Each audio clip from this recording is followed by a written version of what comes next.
Praise the lord. ప్రవేశ నామంలో మీ అందరికీ కూడా నా యొక్క శుభములు తెలియజేస్తున్నాను. ఈ దినము మనము దేవుని యొక్క కొన్ని వాగ్దానాల గురించి మనము తెలుసుకుందాము. దేవుడు ఇచ్చినటువంటి వాగ్దానముల గురించి మనం ఈరోజు తెలుసుకుందాము.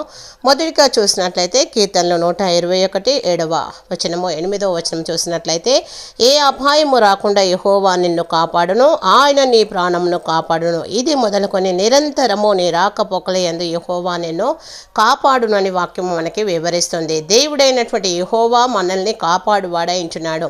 నిరంతరము కూడా మనల్ని కాపాడువాడైంటున్నాడు. అంత మాత్రమే కాకుండా మన రాకపోకల యందు కూడా మనల్ని కాపాడువాడైంటున్నాడు.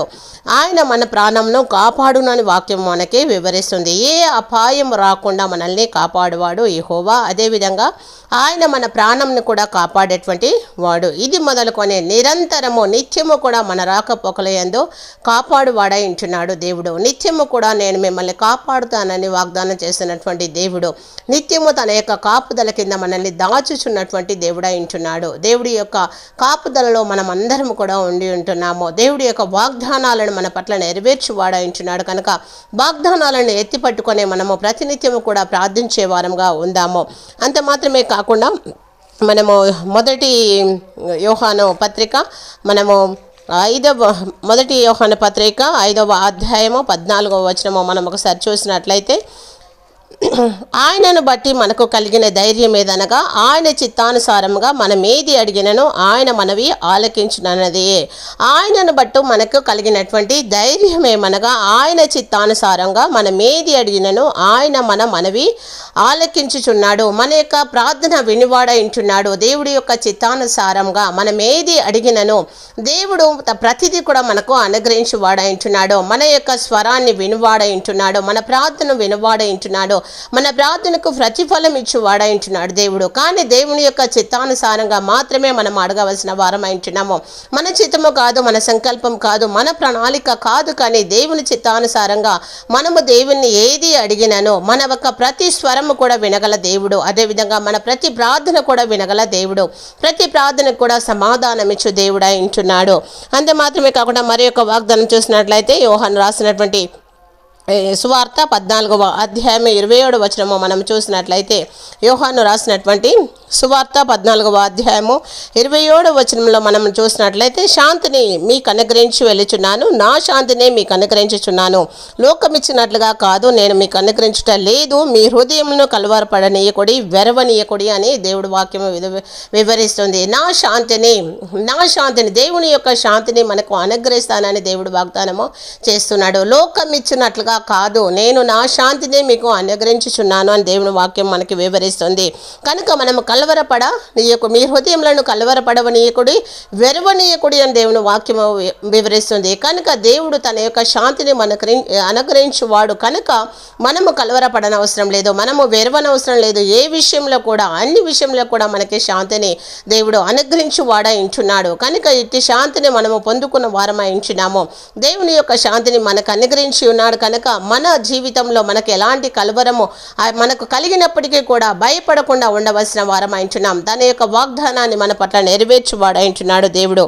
అది మాత్రమే కాకుండా మనము ప్రకటన 21వ అధ్యాయము 4వ వచనము మనము చూసినట్లయితే 21:4వ వచనం చూసినట్లయితే, ఆయన వారి కన్నుల ప్రతి బాష్ప బిందువును తుడిచివేయును, మరణము ఇక ఉండదు, దుఃఖమైనను ఏడ్పైనను వేదన ఇక ఉండదు, మొదటి సంగతులు గతించిపోయేను, నీ సింహాసనంలో నుండి వచ్చిన గొప్ప స్వరము చెప్పట వింటిని. ఆయన మన కన్నుల నుండి ప్రతి బాష్ప బిందువును తుడిచివేయనని వాక్యము మనకి వివరిస్తుంది. దేవుడు మన యొక్క ప్రతి కన్నీటిని కూడా తుడిచివాడైంటున్నాడు. తన వాగ్దానం ఇస్తున్నాడు, నీ యొక్క ప్రతి బాష్ప బిందువును తుడిచివేయును అని. కనుక దేవుడు మన యొక్క ప్రతి బాష్ప బిందును మన కన్నీళ్ళు తుడిచివాడైంటున్నాడు. కనుక దేవుడి యందు మనము భారం వేసి మన యొక్క చింత యావత్తును ఆయన వైపున మోపి మనం ఎప్పుడైతే ఆయన వాగ్దానాలను ఎత్తి పట్టుకుంటామో మన కన్నీళ్ళ నుండి కన్నీళ్లు రాకుండా తుడిచివేసే వాడైంటున్నాడు ప్రభు అయినటువంటి యేసుక్రీస్తు. అదేవిధంగా మరి యొక్క వాగ్దానం చూసినట్లయితే మనకు మత్తయి సువార్త 28వ అధ్యాయము 20వ వచనము మనం చూసినట్లయితే,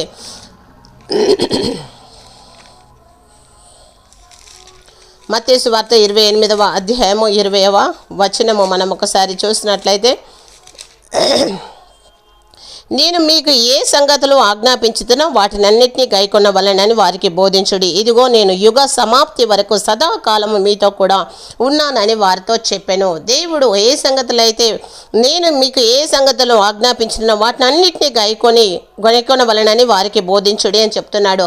దేవుడు ఏ సంగతులు అయితే మనకు వివరించి ఉన్నాడో ప్రతి ఒక్క వాక్య భాగాన్ని కూడా మనం ధ్యానిస్తూ ప్రతి ఒక్క వాగ్దానాన్ని కూడా ఎత్తి పట్టుకొంటూ వాగ్దానానుసారంగా ఎప్పుడైతే మనం జీవిస్తామో యుగ సమాప్తి వరకు సదాకాలము మీతో నేను ఉంటానని దేవుడు వాగ్దానం చేస్తున్నాడు. కనుక యుగ సమాప్తి వరకు మనల్ని విడవకుండా మనతో ఉండువాడంటున్నాడు మన ప్రభు అయినటువంటి యేసుక్రీస్తు. అంతే మాత్రమే కాకుండా మనము ద్వితీయోపదేశ కాండము 31వ అధ్యాయము 6వ వచనము మనము చూసినట్లయితే, భయపడుకుడి, వారిని చూచి దిగులు పడకుడి, నేను నీతో కూడా వచ్చువాడు నీ దేవుడైన యెహోవాయే, ఆయన నిన్ను విడువడు ఎడబాయడు అని వాక్యము వివరిస్తుంది.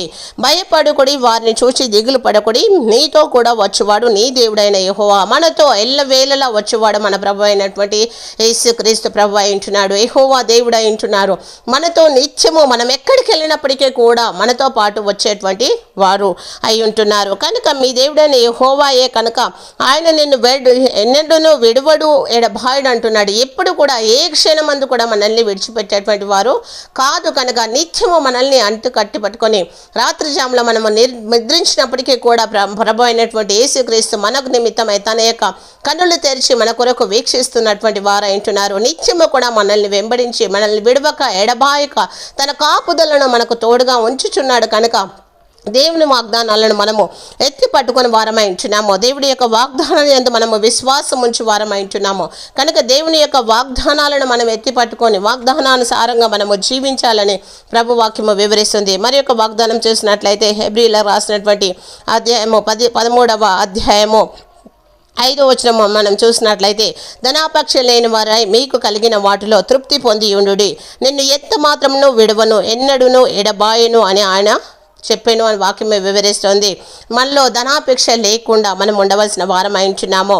ధనాపేక్ష మీకు కలిగిన వాడితో ధనాపేక్ష లేని వారై మీకు కలిగిన వాడితో తృప్తి కలిగి ఉండుడి, అప్పుడు నేను మిమ్మల్ని ఏమాత్రంను విడువను ఎన్నడూను విడబాయను అంటున్నాడు. ధనాపేక్ష అనేది మనలో నుండి తీసివేయ వారమై ఉండాలి. ఎప్పుడైతే మనము ధనాపేక్షను తీసివేస్తామో దేవుడు మనల్ని ఎన్నడూ కూడా విడువడు ఎడబాయడు. కనుక దేవుడి యొక్క వాగ్దానాలను మనం ఎత్తి పట్టుకుందాము. దేవుడి యొక్క వాక్యానుసారంగా మనము జీవిద్దాము. దేవుడు మనల్ని చెప్తున్నాడు, తన యొక్క కాపుదలను మనకు తోడుగా ఉంచుతానంటున్నాడు, మనల్ని తోడైంటున్నాడు అంటున్నాడు. అంతే మాత్రమే కాకుండా మన ప్రార్థనలు విని మన స్వరము విని మనకు సమాధానం ఇస్తానని దేవుడు చెప్తున్నాడు. తన యొక్క శాంతిని మనకు అనుగ్రహిస్తానని దేవుడు చెప్తున్నాడు. లోకం ఇచ్చినట్లుగా కాదు, నా శాంతిని నేను మీకు అనుగ్రహిస్తున్నాను అంటున్నాడు. అంత మాత్రమే కాకుండా మన యొక్క కన్నీళ్లను మన యొక్క ప్రతి బాష్ప బిందును కూడా తుడుస్తాను అని దేవుడు వాక్యము మనకి వివరిస్తుంది. అంత మాత్రమే కాకుండా నేను నీకు తోడై ఉంటాను అంటున్నాడు. నిన్నెన్నడను విడువను ఎడబాయనని దేవుడు వాక్యం తాను మనం మాట్లాడుచున్నాను. మనం వదలక మన విధులక మనము రాకపోకల యందు నిరంతరము కూడా మనల్ని కాపాడువాడంటున్నాడు ప్రభు అయినటువంటి యేసుక్రీస్తు. కనుక మనము వాగ్దానాలను ఎత్తి పట్టుకొంచు మన జీవితంలో మనము కలవరపడకుండా వెరవకుండా దేవుని యందు విశ్వాసం ఉంచి నిరీక్షణ ఉంచి ఆయన వాగ్దానానుసారంగా మనము జీవించగలము. కనుక వాగ్దానం ఇచ్చిన దేవుడు నమ్మదగిన వాడును నెరవేర్చువాడంటున్నాడు. కనుక తన ప్రతి వాగ్దానం కూడా మన పట్ల దేవుడు నెరవేర్చువాడంటున్నాడు. మనల్ని కాపాడు వాడు మన దేవుడై ఉంటున్నాడు. మన యొక్క ప్రార్థన వినువాడైనటువంటి వాడు మన దేవుడై ఉంటున్నాడు. మనకు తన శాంతిని అనుగ్రహించి ఉన్నాడు. అంత మాత్రమే కాకుండా మన కన్నీళ్లను తుడుచువాడై ఉంటున్నాడు. మనల్ని వదిలిపెట్టినటువంటి వాడు, అదేవిధంగా మనల్ని విడువన్నటువంటి వాడు, మనకు తోడై ఉన్నటువంటి వాడు, సదాకాలము మీకు నేను తోడై ఉంటానన్నాడు. నిరంతరము నీ రాకపోకల యందు నేను కాపాడుతాను అంటున్నటువంటి దేవుని వైపు మన కన్నులెత్తి ఆయన సన్నిధానంలో నిర్భయంగా మనము జీవించడానికి ఇష్టపడదాము. కలవరపడకుండా వెరవకుండా ప్రభు సన్నిధానంలో ధైర్యంగా ఈ లోకంలో జీవిద్దాము.